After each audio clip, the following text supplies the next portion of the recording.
अब्दुल लतीफ़े मिरासियों का दादा मरने वाला था। सारे बच्चे इर्द गिर्द खामोश बैठे थे। माहौल बहुत सोगवार था। अचानक एक मिरासी बोला, "ओ वेले जो बैठे हाँ, जदों तक दादा नहीं मरदा, नाल पोली पोली ढोलकी ना वजा लिए।" डॉक्टर, कोई पुरानी बीमारी है जो अंदर ही अंदर आपकी सेहत और जहनी सुकून तबाह कर रही है। मरीज़ आहिस्ता से बोला, "बाहर ही बैठी है।" आदमी, आपका कुत्ता शेर जैसा लगता है, क्या खिलाते हो? दूसरा आदमी, ये शेर ही है, कमीना प्यार के चक्कर में पड़ गया तो शक्ल कुत्ते जैसी हो गई। कौली बीवी अपने शौहर से, खिड़की को पर्दे लगवा दो, नयाम पड़ोसी रोज़ मुझे देखने की कोशिश करता है। शौहर, एक बार देख लेने दो, फिर वो खुद पर्दे लगवा लेगा। एक फ़कीरनी दूसरी से कहने लगी, मेरी शादी नहीं हुई, कंवारी मरने से तो बेहतर है मुझे एक अदद खावंद मिल ही जाए, चाहे वो चोर हो, डाकू हो, लुटेरा हो और कमीना ही क्यों ना हो। दूसरी फ़कीरनी बोली, वाह, ज़ात दी फ़कीरनी ते ख्वाब नवाज शरीफ दे। कहते हैं परिंदों को पानी पिलाने से शादी जल्दी हो जाती है। मैंने आज 2 चिड़ियों को पकड़कर स्ट्रिंग पिला दी। हुन ब्याह पक्का जे। पप्पू एक जगह इंटरव्यू देने गया। आदमी, तुम्हारी तालीम क्या है? पप्पू, LLKMP। आदमी, ये कौन सी डिग्री है? पप्पू, लमक लमक के मैट्रिक पास। पप्पू, अब्बू, जब आप फेल होते थे तो दादा क्या करते थे? पापा, खूब पिटाई। पप्पू, और जब दादा फेल होते थे तो? अब्बू, तो उनकी अब्बू उनकी पिटाई। पप्पू, मैं भी फेल हो गया हूँ, अगर आप साथ दें तो ये दहशतगर्दी ख़त्म हो सकती है। मौलवी साहब ने दौरान बयान मजमे को बताया कि जहाँ इज़्ज़त ना हो वहाँ रुकना नहीं चाहिए। मजमे से एक साहिब बोले, मौलवी साहब, तुहाड़ा मतलब है कि बंदा हुण घर भी ना जाए। एक आदमी आधी रात के वक्त एक वीरान गली से गुजर रहा था। अचानक उसने एक मकान में से बातों की आवाज़ आती सुनी। कोई शख्स कह रहा था, नहीं नहीं, पहले बाजू काटो, गला बाद में काट लेना। इतना सुनना था कि उस आदमी ने दौड़ लगा दी और सीधा नज़दीकी पुलिस चौकी पहुंच गया और जाकर सारी बात बताई। जब पुलिस उस आदमी के साथ उस मकान में पहुंची तो अंदर 2 दर्जी बैठे कपड़े काट रहे थे। एक नबीना शख्स की शादी हुई। एक दिन उसकी बीवी शोहर के सामने अपने हुस्न की तारीफ़ करते हुए बोली, मैं बेहद हसीन और जमील हूँ, लेकिन अफसोस तुम मुझको नहीं देख सकते।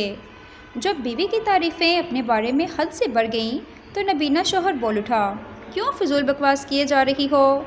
अगर तुम इतनी खूबसूरत होती तो आंखों वाले कैसे बर्दाश्त करते कि तुम मेरी बीवी बनो। एक जहाज़ के डूबने का खतरा था। पायलट ने मुसाफिरों से कहा, अगर आप में से किसी को डूबने से बचने की दुआ आती है तो वो हाथ उठा ले। एक शख्स ने हाथ खड़ा किया तो पायलट ने कहा, आप दुआ पर गुजारा करें, हमारे पास एक लाइफ जैकेट कम है। सियासतदानों से बड़ी बस को हादसा पेश आ गया। हादसे के बाद इमदादी कार्रवाई के लिए मुकामी किसान वगैरह पहुँचे और उन्होंने मिलकर सब सियासतदानों को दफना दिया।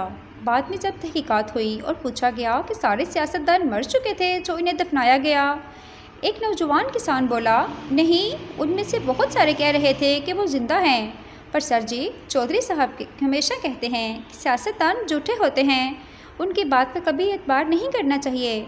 चनाचा कुछ को तो बड़ी मुश्किल से खींच कर दफनाया। चोर बेवकूफ़ कहीं जा रहे थे कि गोली चलने की आवाज़ सुनाई दी।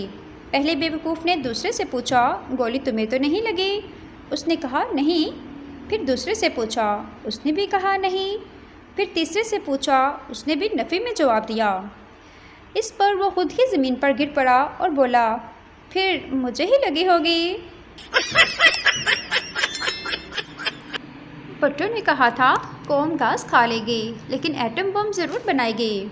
ज़रा सोचिए, जो कौम घास खाकर एटम बम बना सकती है, वो खोते खाकर क्या क्या बना डालेगी।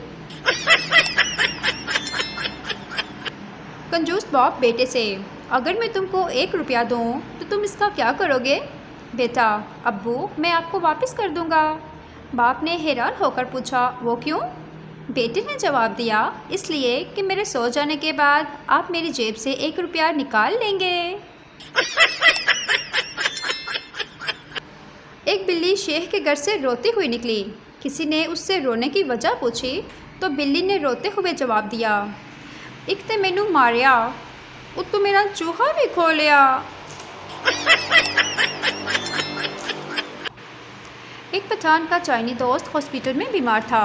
एक दिन पठान उसका पता करने हॉस्पिटल में गया तो चाइनी दोस्त खान साहब को देखकर फोत हो गया और मरते वक्त बोला, चिंग चोल शू सुई। पठान ने समझा कि इसने मरते वक्त कोई वसीयत की है। अब पठान को चाइनी ज़ुबान नहीं आती थी तो इसका मतलब समझने चाइना चला गया तो पता चला इसका मतलब था, गधे के बच्चे ऑक्सीजन के पाइप से पाँव उठा। स्कूल से उस्तानी ने खत लिखा, बच्चे को नहला कर भेजा करें, इससे बू आती है। माँ ने लिखा, बच्चा है गुलाब का फूल नहीं, इसे पढ़ाएं, सूंघे मत। दिल की तन्हाई को आवाज़ बना लेते हैं, फरजाना बिजी हो तो शुबाना को कॉल मिला लेते हैं।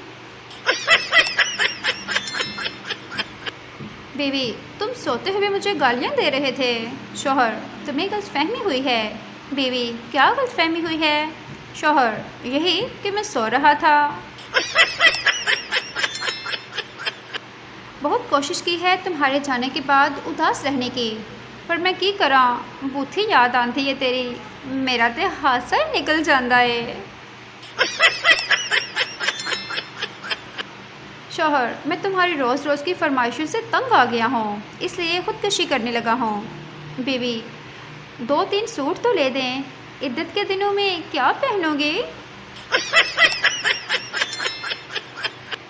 मौलवी साहब ख़त्म के बाद रो रो कर दुआ कर रहे थे, या अल्लाह शहादत की मौत देना। एक मेरासी करीब बैठा बोला, मौलवी साहब जहाद ते तुसी जाना नहीं ते हलवे विच बंब किसी ने पाना नहीं। एक पठान ने ज़मीन पर गैर कानूनी दीवार बनवाई। किसी ने उसे मशवरा दिया कि कुछ ऐसा करो कि दीवार पुरानी लगे। पठान ने रंग खरीदा और दीवार पर लिखवा दिया, हम कायदे आज़म को पेशावर आने पर खुश आमदीद कहते हैं। मच्छर ने ज़बरदस्ती मक्खी से शादी कर ली। रात को मच्छर कमरे के बाहर घूम रहा था। उसके दोस्त ने पूछा, बाहर क्या कर रहे हो, भाभी किधर है। मच्छर गुस्से से बोला, अंदर बैठी है कमीनी, मोस्पिल लगाकर।